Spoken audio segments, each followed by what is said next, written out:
So let me just say quickly, because we want to leave enough time for questions, that I too am formed as an engineer many years ago, and I then went into economics, which is not very different actually from engineering. I didn't understand that until I did my studies in economics.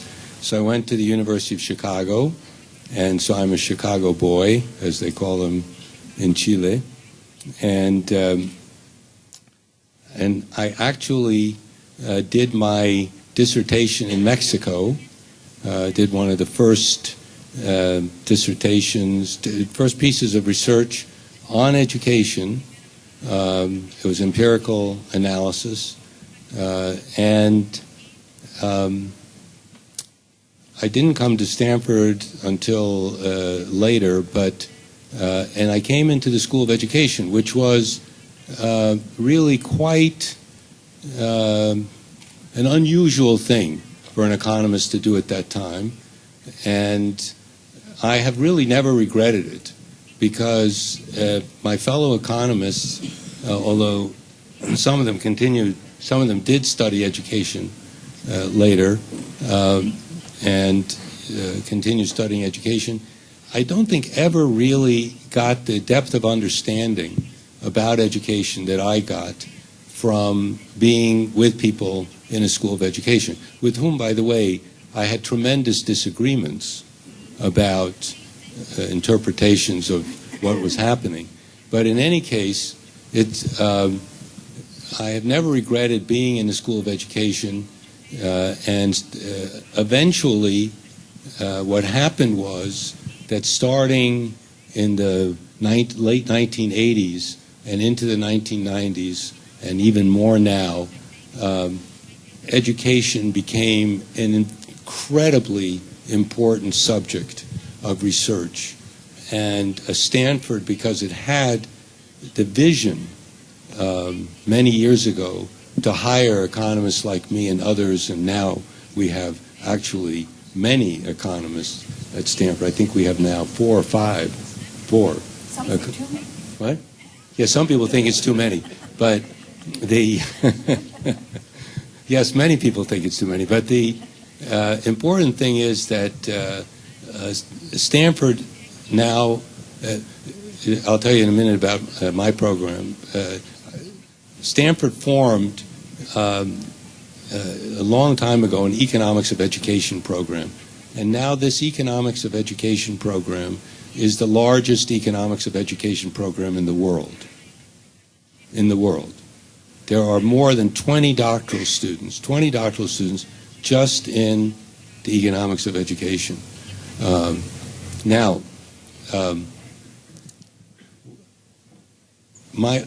I came into the program called International Development Education. Now it's called International Comparative Education. But this is also nothing at Stanford is very traditional. So the international program is also not traditional. It is not a typical international education program. It is, first of all, was always constructed to be a social science-based program, interdisciplinary program. So the people that entered that program, for the most part, almost entirely, came from social science backgrounds. Some from psychology, but mostly from social sciences. And because of the interdisciplinary nature of that program, and because the master's program in that as part of international education was always a small and very elite program. Very few students were admitted, never more than 20, 25 at any one time.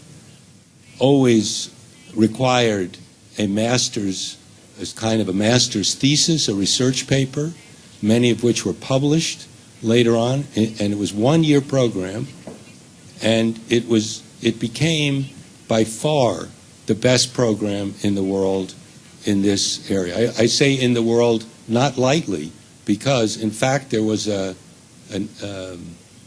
actual survey done of people in international education to vote for the best, what they thought was the best program in the world. and there was an international survey, and Stanford got double the next votes, twice as many votes as the next program in terms of its quality. And the secret is interdisciplinary access of the students to any courses they want to take in the university. Any courses. They can take statistics courses, economics courses, sociology courses, anything they want, anywhere in the university.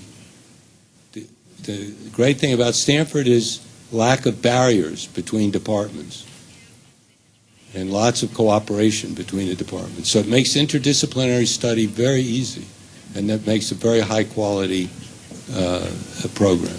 The other secret is that every student in such a master's program is advised by two people, the master's program director and a faculty member other than the master's program director. So you get, and there's lots of relationship between the faculty member and the student, because the student has to write a research paper which is the focus of the entire year of study. So there are courses and the research paper. And therefore, there are meetings between the student and the faculty member and the master's director, and there's a seminar for the whole year around that research. In the Economics of Education program, there's now two seminars a week. Eric can say a little bit more about that. On Tuesday and Thursday, one in which the students make presentation, and one in which they're visiting people from all over the world coming and giving papers. Now, our programs are very methodologically oriented. We want to turn out people who are very well grounded in both theory and method, so that when they emerge from the program, whether it's a master's program or a doctoral program, they are really at their level the best possible, the highest level in their field, and we're very proud of that. And back in I won't even mention the dates, but many years ago, we had a large program funded by the Ford Foundation, in which we trained 120 master's and doctoral programs in a period of 8 years. It was a big program in Latin America, only in Latin America, among which were about 20 Brazilians at that time. And many of them today are probably retired, but they also became leaders in their fields. So we have a history already of doing this, and we're very proud of that. We had a lot of influence. And we've always maintained relationships with those people. Now, with the Lemann Center, I think the advantage of the Lemann Center program over that previous program is that with the Lemann Center, we have a base in Brazil, which will be supportive of the people when they come back. And although we did a lot of research in the past with people in Brazil as a result of the previous program, in this case, we have this network already going in Brazil, which is going to make a great difference in terms of students coming back, graduates coming back, and being incorporated into the Brazilian network. We weren't able to do that as well the last time, although people were very successful. As far as my own research is concerned, I have done a mixture of research. I have done a lot of empirical research, both in Latin America and other countries and in the United States, in terms of the economics of education. But I've also, I think, always had a tendency to want to destroy myths that were not based on empirical evidence. And there are lots of those. And it's a lot of fun. It gives me a lot of pleasure to help use empirical data and logic to show why things that people believe quite widely are really not true. I also have been involved, as Paolo said, with lots of wonderful educational innovators like Paulo Freire for many years. And although I didn't agree with everything that Paulo said or did, we did agree on one thing, and that is that education requires the engagement of students and teachers, and that engagement requires understanding very well where the student and the teacher is coming from, and trying to work with that position and that political position. And I've seen in his adult education programs that were emulated in various places, I have seen adults learning to read for the first time.